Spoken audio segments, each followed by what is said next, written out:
नमस्कार, हिमाचल बुलेटिन में आपका स्वागत है। पेश हैं आज के समाचार। मुख्यमंत्री श्री जयराम ठाकुर ने प्रदेशवासियों को दशहरा उत्सव के अवसर पर शुभकामनाएं दी और कामना की है कि ये उत्सव प्रदेशवासियों के जीवन में सुख, शांति व खुशहाली लाएगा। उन्होंने कहा कि ये पर्व आशा, उत्साह और ऊर्जा के साथ लक्ष्य को प्राप्त करने का संदेश देता है। नमस्कार, दशहरे के पावन अवसर पर मैं आप सबको बहुत बहुत शुभकामनाएं देता हूँ। यह दशहरा आपके परिवार के बीच में खुशी और समृद्धि लाए। आप सब लोग स्वस्थ रहें, ऐसी मैं ईश्वर से कामना करता हूँ।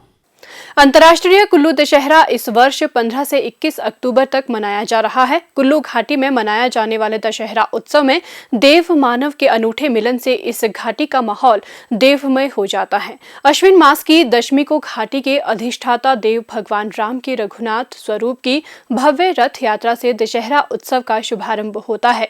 कुल्लू घाटी का परिदृश्य 17वीं शताब्दी के मध्य में बदल गया, जब एक नाटकीय घटनाक्रम में प्रभु राम की मूर्ति अयोध्या से यहाँ लाई और कुल्लू में शैव मत के साथ ही वैष्णव मत का भी उदय हुआ।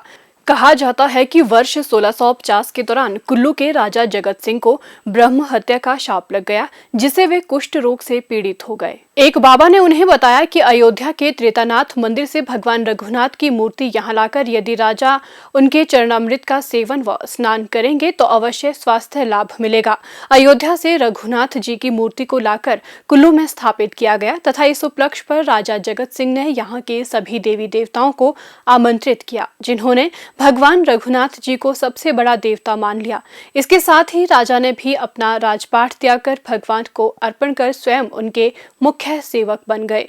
ये परंपरा आज भी कायम है, जिसमें राज परिवार का सदस्य रघुनाथ जी का छड़ीबरदार होता है। इसके बाद से ही देव मिलन का प्रतीक दशहरा उत्सव आरंभ हुआ, जिसमें प्राचीन काल से लेकर ही घाटी के सैकड़ों देवी देवता आकर भगवान रघुनाथ जी के दरबार में हाजिरी भरते हैं। पुराने समय से ही यहाँ का दशहरा अपनी विशिष्ट परंपरा के साथ मनाया जाता है, जिसमेम न रामलीला होती है, न रावण, कुंभकर्ण व मेघनाथ के पुतलों का दहन किया जाता है। ढालपुर मैदान में जब दशहरा पर्व पहली बार वर्ष 1662 में मनाया गया था, तो उस समय सिर्फ देव परंपराओं से ही ये पर्व शुरू हुआ था।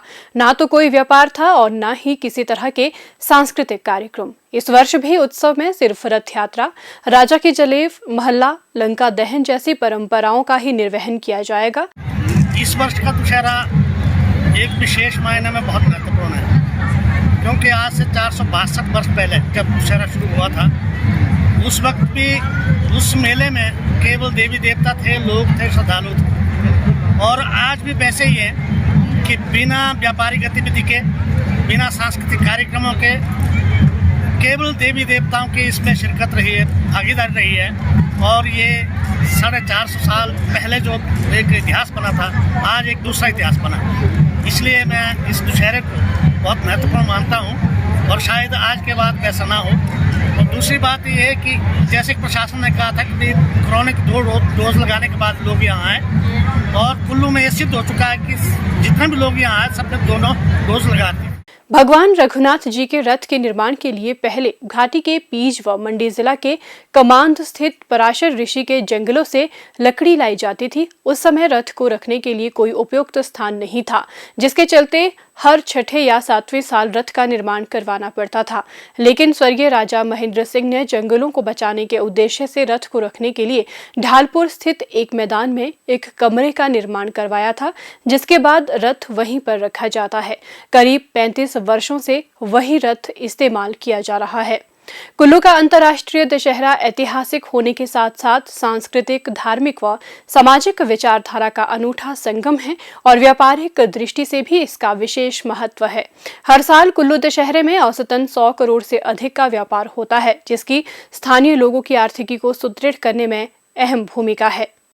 मुख्य निर्वाचन अधिकारी श्री सी पालरासु ने आज शिमला में बताया कि ईवीएम तथा टेंडर वोट के लिए मतपत्रों का मुद्रण निर्वाचन आयोग द्वारा निर्धारित मापदंडों के अनुरूप हिमाचल प्रदेश राजकीय मुद्रणालय से संपन्न हो गया है।